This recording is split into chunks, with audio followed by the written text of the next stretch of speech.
오늘 이 아침에도 주님께서 주시는 은혜와 평강이 우리 성도님들 삶에 가득하시기를 간절히 소망합니다. 우리 속담에 여측이심이라는 말이 있습니다. 직역하면 뒷간의 두 마음, 즉 화장실 가기 전 마음과 나올 때 마음이 다르다는 뜻입니다. 그렇습니다. 많은 성도님들께서 공감하실 겁니다. 정말 내 힘으로 감당하기 힘든 그런 문제가 있을 때는 마음이 가난해지고 간절하게 기도하면서 주님을 찾게 됩니다. 그런데 어느 날 그 오랜 기도가 응답되어서 내 힘으로 감당하기 힘들었던 그 문제들이 해결되고 나면 긴장이 풀리고 마음이 편안해지는 것을 경험합니다. 바로 그때가 문제 해결을 받아서 감사한 시기이기도 하지만 정말 위험하고 조심해야 하는 시기이기도 합니다. 왜냐하면 문제가 없어서 편안하다 보니 영적으로 해이해지기 쉬운 때이기 때문입니다. 영적으로 해이해지면 하나님의 말씀을 따르기보단 자신의 의지와 생각대로 하고 싶어집니다. 오늘 본문에 등장하는 기드온과 이스라엘 백성들이 딱 그런 시간을 마주하게 되었습니다. 하나님께서 언약을 기억하시고 은혜를 베풀어 주신 덕분에 온전히 하나님의 능력으로 그들은 큰 승리를 거둡니다. 전쟁 전에는 미디안에게 7년 동안이나 극심한 학대와 약탈을 당했습니다. 도저히 상대할 수도 없고 감당할 수도 없을 정도로 강한 적이기 때문에 이스라엘은 일방적으로 당하기만 하는 그런 세월을 보냈습니다. 계속해서 생명이 위협을 받고 모든 걸 빼앗기는 비극이 반복되다 보니 싸울 수 있는 능력도 상실하고 그러고 싶은 의지도 잃게 됩니다. 그저 두려워서 덜덜 떨면서 숨죽이면서 영원히 수탈당하면서 살다가 망할 것만 같았습니다. 그런데 그들 백성들의 부르짖음을 들으신 하나님께서 그런 상황에서 기적과 같은 승리를 허락해 주셨습니다. 얼마나 큰 승리였던지 미디안 연합군의 본거지까지 공격을 했고 적의 대군을 섬멸하고 왕들까지 죽이는 사건이 일어납니다. 이런 기적이 있고 난 후에 엄청난 변화가 찾아왔습니다. 오늘 본문 28절을 보면 미디안이 이스라엘 자손 앞에 복종했다는 표현이 나오는데요. 원어로 보면 복종했다는 굴복했다가 좀 더 정확합니다. 즉 미디안이 이스라엘에게 군사적으로 굴복당해서 기드온이 사는 동안은 다시는 군사를 일으키고 전쟁하지 못했다는 의미입니다. 이제 역으로 미디안이 이스라엘에게 반격할 의지를 상실했습니다. 그렇다 보니 이제 이스라엘은 두려울 것이 없습니다. 그동안 빼앗기느라 먹지도 못하고 제대로 쉬지도 못했는데 이제 적이 쳐들어올 일이 없고 식량과 가축도 빼앗길 일이 없으니 편안한 시기를 누리면서 먹고 마시고 쉴 수 있게 되었습니다. 그렇습니다. 이제 오랜 기도가 응답받았고 이제 문제가 해결되었습니다. 근데 이때가 어떤 시기인가요? 네, 맞습니다. 감사한 시기이기도 하지만 위험하고 조심해야 하는 그런 시기입니다. 다른 것은 다 얻었는지 몰라도 하나님을 잃어버리기 쉽기 때문입니다. 그런데 역시나 편안한 시기는 찾아왔는데 이 이스라엘 백성들 말하고 행동하는 것이 조금 불안합니다. 사사기 8장 22절을 함께 보면서 살펴보겠습니다. 사사기 8장 22절 함께 읽겠습니다. 시작. 그때 이스라엘 사람들이 기드온에게 이르되 당신이 우리를 미디안의 손에서 구원하셨으니 당신과 당신의 아들과 당신의 손자가 우리를 다스리소서 하는지라. 네, 이제 살만하니까 아주 하나님을 잃어버리고 정신이 나갔습니다. 그들의 지도자였던 기드온에게 당신이 우리를 구원했다라고 합니다. 눈으로 보이는 존재로서는 네, 그렇죠. 기드온이 전쟁을 이끌었고 기드온이 등장하고 나서 기적 같은 그 승리를 경험했으니 충분히 그렇게 말할 수 있겠구나 싶지만 그건 정말 눈에 보이는 것만 보는 그런 사람들의 이야기였습니다. 기드온도 이스라엘 백성도 속으로는 알고 있었을 겁니다. 하나님께서 이기게 해주셨고 하나님께서 기적을 주셨다는 걸요. 하지만 그렇게 이제 살만하니까 뭔가 하나님의 방법으로는 살고 싶지 않은 겁니다. 눈에 보이지 않는 하나님의 말씀대로 순종해서 사는 것보다 왠지 자기들의 방법으로 살고 싶은 겁니다. 쓰임을 받았든 어쨌든 그런 사람들 입장에서는 기드온이 승리를 이끌었으니, 눈에 보이는 그가 승리를 이끌었으니 눈에 안 보이는 하나님보다는 눈에 보이는 유능한 리더를 따르면서 이 태평한 시기를 계속 누리겠다는 겁니다. 그래서 기드온뿐 아니라 그의 자손들에게까지 계속 다스려 달라고 합니다. 그런데 이것은 어떤 요청입니까? 우리를 이끌어 주세요라고 하는 그런 정도가 아닙니다. 자신들을 다스려 달라고 요청하는 것은요, 왕이 되어 달라고 한 것입니다. 그런데 원어를 보면 한글 성경처럼 다스리소서라고 공손하게 부탁한 것이 아닙니다. 우리를 다스려라 하고 명령한 것입니다. 지금 다스려 달라는 사람한테 가가지고 막 강요하면서 명령하는 것은 뭘까요? 왕으로 세우긴 세울 건데 그게 자기들 유익을 위해서 자기들 마음에 원하는 대로 되기 위해서 왕 세우겠다는 겁니다. 결국 자기들이 원하는 인생 좀 살 거니까 너 좀 협조해 라는 것입니다. 그렇게 인간 왕을 세우고 싶은, 그냥 리더로 살아도 될 텐데 굳이 왕으로 세우고 싶은 백성들의 저희가 뭘까요? 정말 하나님이 왕이신 신정국가가 싫다는 겁니다. 전쟁이 일어나고 미디안에게 괴롭힘 당했던 것이 우리도 다른 나라들처럼 막강한 왕이 없어서 그래 라고 생각한 것입니다. 그러니까 우리도 눈에 보이는 그런 인간 왕이 있어야 된다고 주장하는 것입니다. 그런데 백성들의 주장대로 그것이 사실입니까? 아닙니다. 이스라엘은 인간 왕이 없던 시절에 출애굽까지 경험했습니다. 이집트 대제국에서 나왔다고요. 구원받았습니다. 또 가나안 정복 전쟁까지 수행했습니다. 그때도 인간 왕은 없었습니다. 그들이 침략당하고 수탈당하고 미디안에게 그렇게 괴롭힘 당한 건 이방 나라처럼 인간 왕이, 눈에 보이는 왕이 없어서가 아니라 왕이신 하나님을 떠났기 때문입니다. 원인을 명확히 알아야죠. 그런데 이 편안한 시기 속에서 해이해지다 보니까 인생에 대한 해석과 반응을 아주 이상하게 해버립니다. 그래서 기드온에게 명령하고 강요하면서 왕이 되어라 라고 합니다. 너 있으면 우리가 좀 편할 것 같다. 이참에 인간 왕이 있는 나라 좀 만들어 보자. 지금 무슨 짓을 하고 있는 거죠? 네, 반란을 일으킨 겁니다. 왕이신 하나님께 반란을 일으킨 겁니다. 이들은 왕이신 하나님의 통치를 거부합니다. 하나님이 필요 없다는 겁니다. 이제 눈에 안 보이는 하나님 의지하면서 믿음으로 사는 그런 삶 싫고 인간 왕의 통치 받으면서 부강하게 살고 싶다 이겁니다. 그런 요청 앞에서 기드온이 말은 바르게 합니다. 기드온이 이렇게 말하죠. 내가 너희를 다스리지 아니하겠고 나의 아들도 너희를 다스리지 아니할 것이요 여호와께서 너희를 다스리시리라. 말은 제대로 했습니다.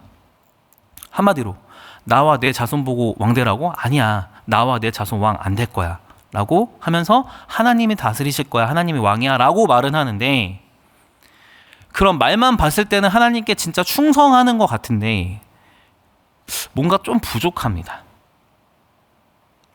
내가 안 할게 정도로 그치면 안 되죠. 오히려 이스라엘 백성들을 책망하거나 교훈할 수 있는 위치긴 했습니다. 그 상황, 그 분위기에서는요. 그렇다면 이렇게 얘기했어야죠. 하나님께서 이렇게 승리하게 하신 거야. 내 힘으로 한 게 아니고 너희가 눈에 보는 내가 한 게 아니라 하나님이 하셨다고. 그걸 알아야 돼. 하나님만 우리 왕이셔 하고 바르게 전했어야 됩니다. 가르쳤어야죠. 그런데 은근슬쩍 넘어갑니다. 자기가 칭송받고 막 왕 돼달라 하는 그런 것 싫어하지 않습니다. 그의 속마음이 좀 드러나죠. 그가 그렇게 하나님이 왕이라 내가 안 다스릴 거야, 나 왕 안 될 거야 라고 말하고 난 다음에 행동이 하나님께 대한 진정한 충성이라 보기에는요 점점 이상한 행동을 합니다. 첫 번째 행동 보시죠. 그 기드온이 백성들에게 요청을 하는데요. 24절에 나온 내용입니다. 각기 탈취한 귀고리를 내게 줄지니라.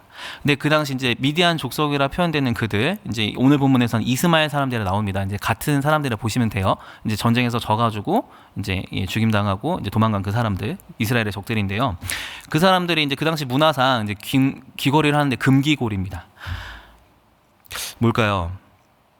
나한테 내가 왕이 되진 않을 테니까 나한테 금을 가져와라고 요구합니다. 근데 실제로 지금 말하는 대상이 온 이스라엘 백성이거든요. 그렇다면 온 백성에게 금을 요구한다는 것 그 자체가 누구나 할 수 있는 일이죠. 네, 왕이나 할 수 있는 일입니다.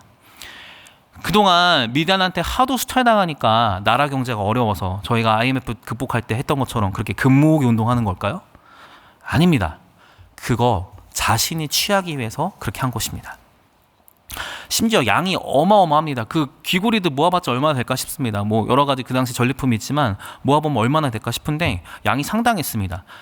1700세겔, 현대 가치로 환산하면요 19kg이 조금 넘는 그 정도 양인데요. 적은 양의 금은 아닙니다. 근데 그것으로 뭘 하느냐, 이제 뭘 하느냐가 중요하겠죠. 왕 안 된다 그랬고 일단 금을 모았는데 그걸로 뭐 할 거냐? 예, 에봇을 만듭니다. 우리 성도님들 에봇 기억하시죠? 에봇이 뭡니까? 예, 예배 때 썼던, 제사 때 썼던 대제사장이 입는 옷 가운데 그 일부죠. 그 대제사장은 원래 에봇을 입고서는 하나님의 뜻을 물었습니다. 그 뭡니까? 에봇이란 것은 하나님을 섬기는 일이나 이제 하나님을 예배한 그 당시에 썼던 옷이죠. 하나님께 예배를 드리는 데 써야 되고 하나님의 뜻을 구하는 데 써야 되는 그런 옷입니다. 근데 그런 에봇 가지고 이상한 짓을 합니다. 일단 재질부터 금으로 만들죠. 에봇 자체가 뭔가 있어 보이게 만들었습니다. 결국 그 금 에봇을 보았을 때 사람들이 어떤 생각을 하게 되냐면요, 하나님이 아니라 기드온과 그가 이룬 승리를 떠올리게 됩니다. 원래 하나님이 하신 건데 눈에 보이는 것을 판단하다 보니 기드온과 와 그때 그 엄청난 승리, 미디안을 이겼었지, 이런 걸 떠올리게 됩니다. 그런데 그 또 금하면 떠오르는 게 있잖아요. 이스라엘 백성들은 전과가 있습니다. 뭐냐면요, 금으로 만든 걸 뭔가 한 것, 네, 금송아지를 숭배했던 전적이 있습니다. 즉 종합해보면 어떻게 되죠? 금으로 만든 에봇으로 우상 숭배를 하게 되는 결과가 됩니다. 성경이 증언합니다. 백성들이 그 금 에봇을 음란히 위했다라고 합니다. 결국 뭡니까? 기드온은 왕직은 거부합니다. 나 왕 안 할게 라고 해서 하나님께 충성을 한 것 같지만은 왕처럼 금을 모으고 결국에는 금 에봇을 만들어서 원래 하나님께 예배하고 하나님의 뜻을 보는 데 써야 될 그것을 이상한 용도로 만들어서 오히려 기드온과 그 승리가 생각나는 쪽으로 유도를 하고 그를 통해서 결국에는 우상 숭배를 조장하는 빌미를 주게 됩니다. 충성 같지만 결국엔 반란이었습니다. 둘째로 그것 어디다 두냐도 좀 볼 필요가 있는데요.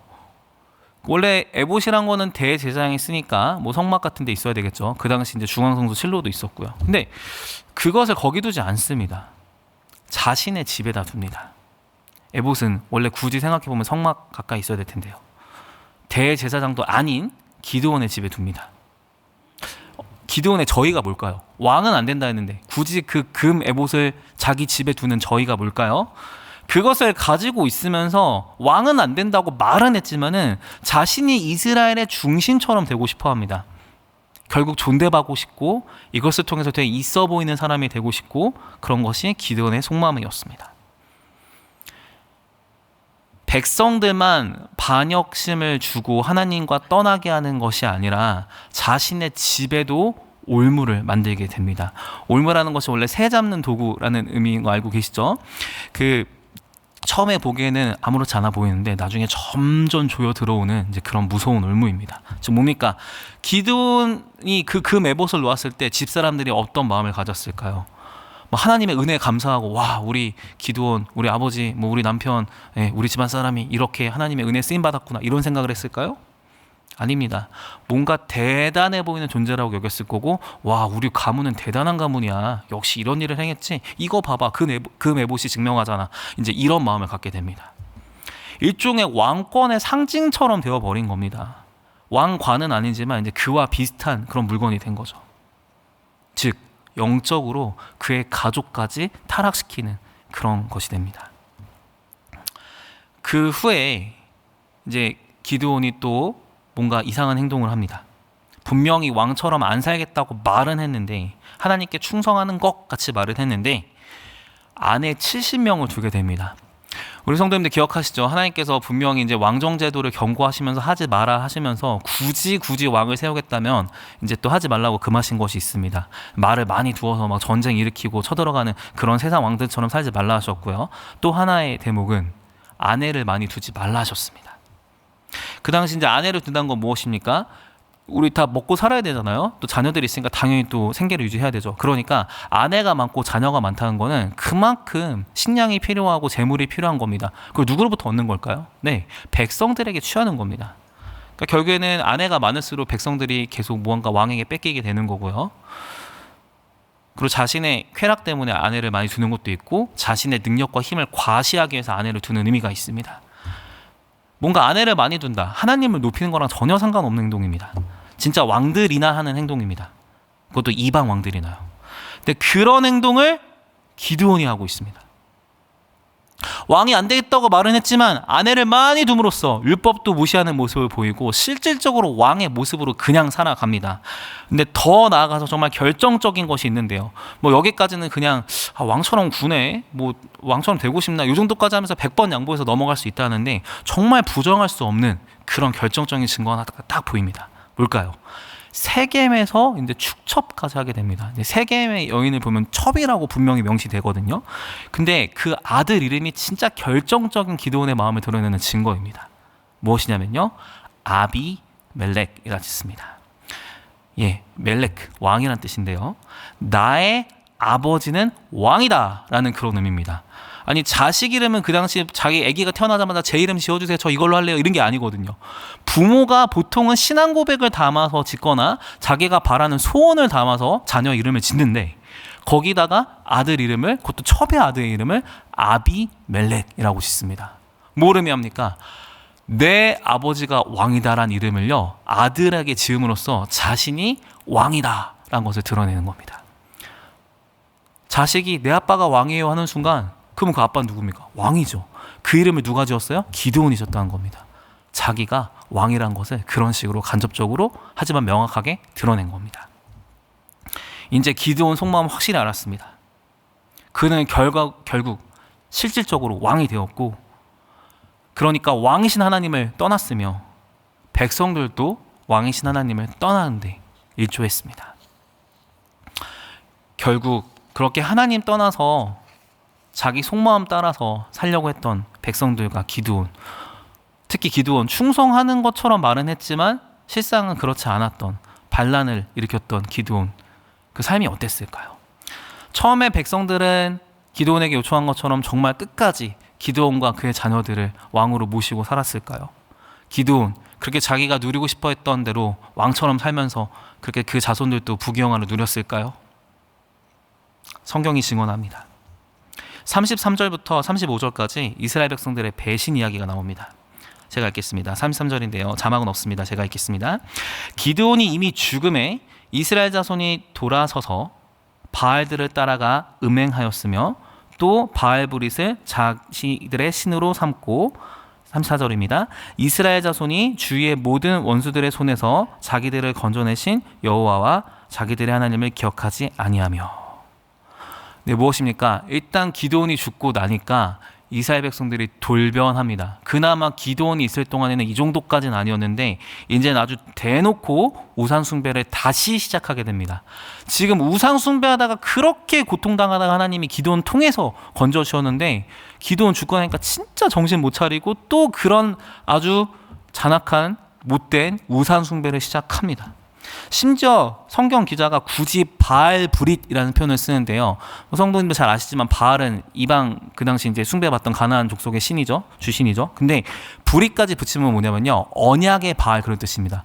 언약을 맺어서 돌보신 건 하나님이신데, 여호와 하나님이신데, 이제 바알 보고 그냥 바알도 아니고 막 언약의 바알 이렇게 하면서 뭔가 바알과 정말 또 관계를 맺고 언약을 맺고 정말 본격적으로 그를 섬기겠다는 그런 아주 못된 죄악된 모습을 보여주고 있습니다. 자, 무엇입니까? 일단 인간들 맘대로 하나님 버리고 부귀영화 누리고 나름 잘 살아보겠다는 악한 그런 의도로 하나님께 반역하다 보니까 기드온 사후에 어떻게 되느냐? 하나님을 완전히 떠나버리게 됩니다. 다시 망가지고 영적으로 해이해졌을 때 아주 점점 망가지더니 이제 정말 다시 바닥을 치게 됩니다.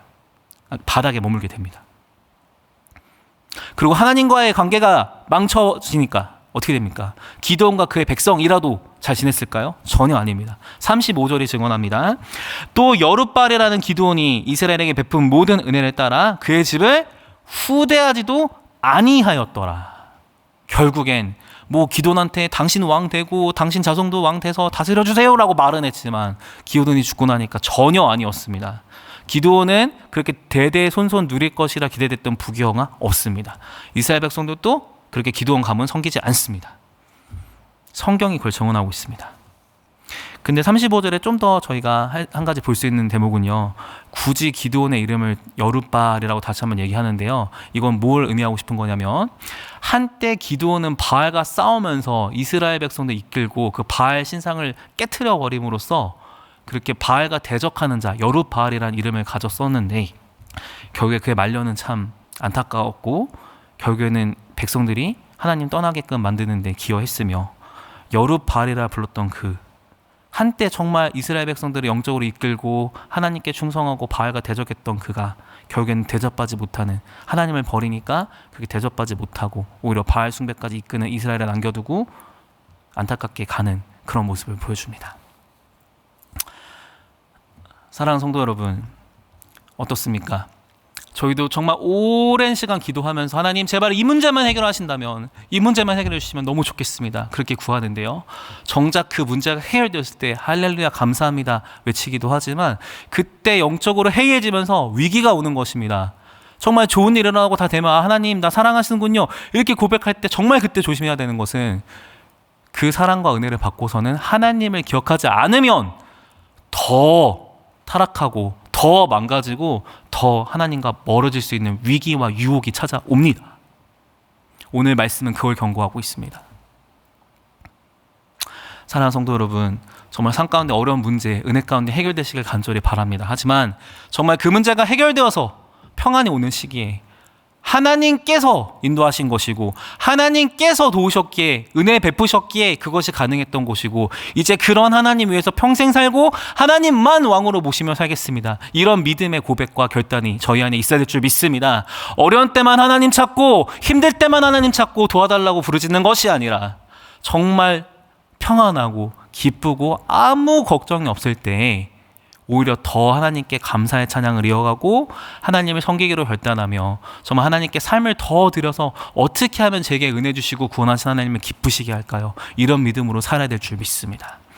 그 사랑하는 성도 여러분, 앞으로 기쁨과 평안의 순간들, 주님께서 모든 걸 해결해 주시고 안정을 주신 순간이 찾아왔을 때 영적 해이를 주의하시길 부탁드립니다. 그리고 정말 꼭 기억하실 것, 우리의 왕은 오직 하나님밖에 없으시다는 것, 즉 우리 삶을 책임지시고 우리 삶을 도우시고 우리 삶을 이끄시고 우리 삶에 필요한 것들을 공급하시는 분은 오직 하나님 한 분밖에 없다는 것 기억하시면서 아무리 당장 보기에 정말 눈에 보이는 것들이 가까운 것 같고 눈에 보이지 않는 하나님은 왠지 먼 것 같고 눈에 보이지 않는 하나님 말씀 따라 사는 것이 좀 뭔가 불편하고 조금 익숙하지 않은 것 같더라도 정말 바른 것 따르시길 간절히 소망합니다. 하나님만 우리 왕이시고 하나님만 우리의 모든 것 되시고 하나님만 우리의 공급자가 되시고 하나님만 우리의 치료자가 되시며 하나님만 우리의 모든 것을 주관하시는 생명의 주관자이십니다. 그러므로 오늘 또 기도하실 때 하나님, 왕이신 하나님 나를 다스려 주옵시고 늘 하나님 안에 있게 하여 주옵시며 하나님만 섬기고 따르게 하옵소서. 그런 믿음의 고백과 결단으로 하나님 앞에 살아가시기를 주님의 이름으로 축원합니다. 지금 같이 기도하겠습니다. 들은 말씀 기억하시면서 하나님만 섬기고 따르며 살기 원합니다. 평안의 시기 주셨고 기도응답이 받았을 때 정말 영적 해이를 주의하면서 더욱 하나님만 찾고 의지하는 믿음을 허락하여 주시옵소서. 그런 삶 살게 하여 주옵소서. 간절히 이 시간 기도하고 또 가지고 나오신 기도의 제목을 기도하시다가 자리에서 일어나시겠습니다. 기도합니다. 하나님 아버지 감사합니다. 하나님 정말 이 세상에 저희가 다급하고 힘든 순간에 그래도 하나님을 찾을 수 있도록 이렇게 예수 믿게 하신 것 감사합니다. 하나님 저희가 하나님을 찾으면서도 정말 저희 마음에 있는